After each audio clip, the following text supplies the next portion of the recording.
Everyone, welcome back to my YouTube channel open your study mode. आज हम पढ़ने वाले हैं इकोनॉमिक एक्टिविटीज़ की फॉर्म, ब्रांचेस या डिपार्टमेंट्स क्या होते हैं। अब आपको क्वेश्चन किसी भी तरीके से पूछा जा सकता है, या तो वो पूछ सकते हैं forms of economic activity, branches of economic activity या डिपार्टमेंट्स ऑफ इकोनॉमिक एक्टिविटी। तो इनके 5 फॉर्म्स, डिपार्टमेंट या ब्रांचेस होती हैं: consumption, production, exchange, distribution and public finance.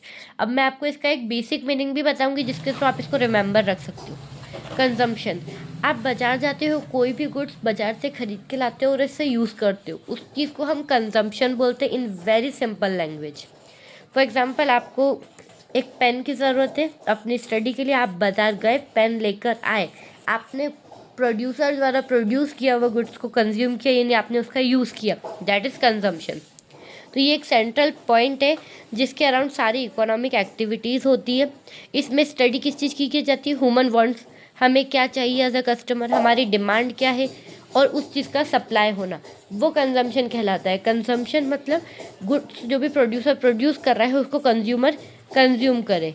तो हमें इस ब्रांच के अंदर हम किस चीज़ की बेसिकली स्टडी करते हैं? ह्यूमन वांट्स की, डिमांड की एंड सप्लाई की। सेकेंड पॉइंट आ जाता है production. Production means converting raw material into finished goods.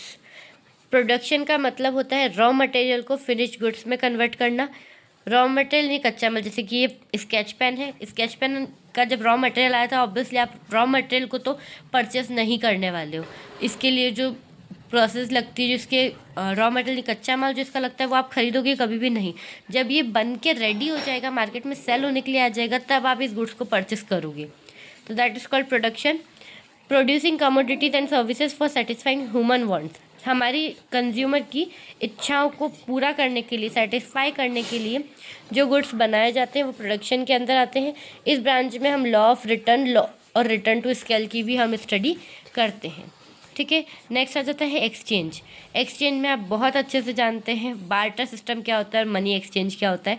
ये 2 अलग अलग टाइप के एक्सचेंज है। बार्टर सिस्टम मतलब जो हम पुराने टाइम में करते थे, गुड्स के बदले गुड्स, राइस के बदले हम वीट लेते थे, या वीट के बदले राइस लेते थे। और मनी एक्सचेंज क्या होता है? जहाँ आप आज के टाइम पे पेपर मनी के एक्सचेंज में गुड्स लेते हो, बाजार से अपना सामान खरीद के लाते हो, वो होता है। तो एक्सचेंज का मतलब होता है लेस यूटिलिटी, यानी जो चीज़ आपके कम काम की है वो देकर और ज़्यादा आपकी ज़रूरत की चीज़ किसी और से लेना, दैट इज़ कॉल्ड एक्सचेंज। यानी कि बार्टर सिस्टम और मनी एक्सचेंज 2 टाइप के एक्सचेंजेस में इंक्लूड होते हैं। नेक्स्ट आ जाता है डिस्ट्रीब्यूशन। डिस्ट्रीब्यूशन क्या होता है? डिस्ट्रीब्यूशन ऑफ वेल्थ और मनी। मनी का डिस्ट्रीब्यूशन यानी मनी को बांटना among factor engage in process of production of goods and services, जो भी फैक्टर गुड्स और सर्विसेज के प्रोडक्शन में लगे हैं। फॉर एग्जाम्पल, एक फैक्ट्री है, वहाँ पे स्केच पेन या पेन बनते हैं, कॉपीज़ बनती है। उस फैक्ट्री में अगर लेबर को वेजेस दी जाएगी या फिर एम्प्लॉयज़ को सैलरी दी जाएगी, तो वो डिस्ट्रीब्यूशन में आएगा। यानी किसी भी गुड्स को बनाने के लिए जब कोई भी फैक्टर इंगेज, यानी कितने भी लोग काम कर रहे हैं, तो उनको पैसा देना उनके वर्क का, वो डिस्ट्रीब्यूशन में आता है। Public finance. पब्लिक फाइनेंस एक ऐसी ब्रांच है इकोनॉमिक्स की जहाँ पे हम public revenue, public expenditure, public budget, इनकी स्टडी करते हैं। पब्लिक एक्सपेंडिचर मतलब फॉर एग्जांपल गवर्नमेंट हमारे लिए रोड बनाती है, वो किसकी सुविधा के लिए, किसके कंफर्ट के लिए? सिर्फ और सिर्फ पब्लिक के कंफर्ट के लिए। तो जो भी खर्चा गवर्नमेंट पब्लिक के लिए करती है वो पब्लिक एक्सपेंडिचर में आता है। तो इन सब चीज़ों की स्टडी पब्लिक फाइनेंस के अंदर होती है। आप लोग पब्लिक एक्सपेंडिचर को क्या समझते हैं कमेंट में ज़रूर बताइएगा। बाकी पब्लिक एक्सपेंडिचर वही होता है जो गवर्नमेंट हमारे ऊपर खर्च करती है। Thank you for watching. Please like, share and subscribe my YouTube channel open your study mode.